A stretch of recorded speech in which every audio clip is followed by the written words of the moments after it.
আসসালামু আলাইকুম everyone, welcome back to my channel. আজকে আমি খুবই মজাদার একটা সবজি রান্না করে দেখাবো শীতকালীন সবজি দিয়ে। আর এই মিক্সড সবজিটা আশা করছি আপনাদের খুব ভালো লাগবে। এর জন্য প্রথমে চুলায় একটি প্যান বসিয়ে দিলাম। প্যানটা যখন গরম হবে এর মধ্যে প্রায় আমি 4 থেকে 5 টেবিল চামচের মতো রান্নার রেগুলার তেল দিয়ে দিয়েছি। তেলটা যখন খুব ভালো করে গরম হয়ে যাবে ঠিক সেই পর্যায়ে আমি একটা বড় সাইজের পেঁয়াজ এভাবে কুচি করে দিয়ে দিয়েছি। এবার এই পেঁয়াজটা একটুখানি ভেজে নেব। আর এর মধ্যে দিয়ে দিচ্ছি কাঁচামরিচ কুচি। কাঁচামরিচের কুচিটা একটু পরিমাণে বেশি বাড়িয়ে দিবেন, এটা ঝাল হলে খেতে কিন্তু বেশি ভালো লাগে। এবার পেঁয়াজ আর কাঁচামরিচ একসাথে ভেজে নিচ্ছি। যখন এরকম ভাজা হয়ে যাবে তখন এর মধ্যে আমি দিয়ে দিচ্ছি হাফ চা চামচ পরিমাণ হলুদের গুঁড়া, 1 চা চামচ পরিমাণ লাল মরিচের গুঁড়া, হাফ চা চামচ পরিমাণ জিরার গুঁড়া, আর দিয়ে দিচ্ছি স্বাদ অনুযায়ী লবণ। সব কিছু একসাথে খুব ভালো করে মিশিয়ে নিচ্ছি। এবার এর মধ্যে কিছুটা পানি দিয়ে দিব যাতে মশলাটা পুড়ে না যায়।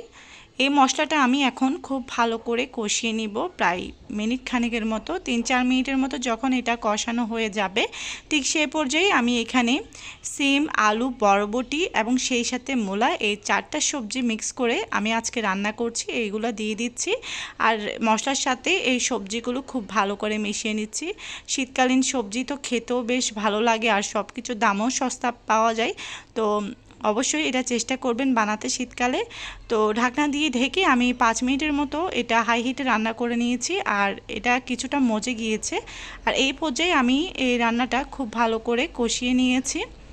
এখন সব কিছু খুব ভালো করে মিশিয়ে নিয়ে এখানে আমি প্রায় 1 কাপ পরিমাণ পানি অ্যাড করব। খুব বেশি পানি অ্যাড করব না, এটা একটু ভোনা ভোনা টাইপের হবে সবজিটা। আর এই পর্যায়ে একটুখানি নেড়েচেড়ে মিশিয়ে নিয়ে এবার আমি ঢাকনা দিয়ে দিচ্ছি। তো আমি ঢাকনা দিয়ে আরও 7 থেকে 8 মিনিটের মতো এই সবজিটা রান্না করে নিয়েছি। আর শেষ পর্যায়ে আমি এখানে ঢাকনা তুলে নিয়ে এখানে টমেটো দিয়েছি 2টা বড় সাইজের।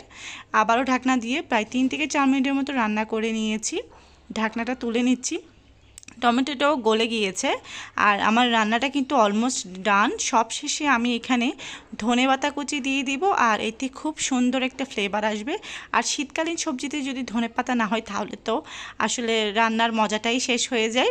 এবার সব কিছু একসাথে খুব ভালো করে মিশিয়ে নিয়ে আবারও ঢাকনা দিয়ে আমি জাস্ট 1 মিনিটের মতো রাখবো। এতে কিন্তু আমার রান্নাটা কমপ্লিট হয়ে যাবে। এবার আমি ঢাকনাটা তুলে নিচ্ছি। আমার রান্নাটা কিন্তু অলমোস্ট ডান। আশা করি আজকের এই সবজি রেসিপি আপনাদের কাছে খুব ভালো লেগেছে। রেসিপিটা যদি ভালো লেগে থাকে সবাই অবশ্যই চ্যানেলটি সাবস্ক্রাইব করে দিবেন, আমার পাশে থাকবেন। সবাই ভালো থাকবেন। আল্লাহ হাফেজ।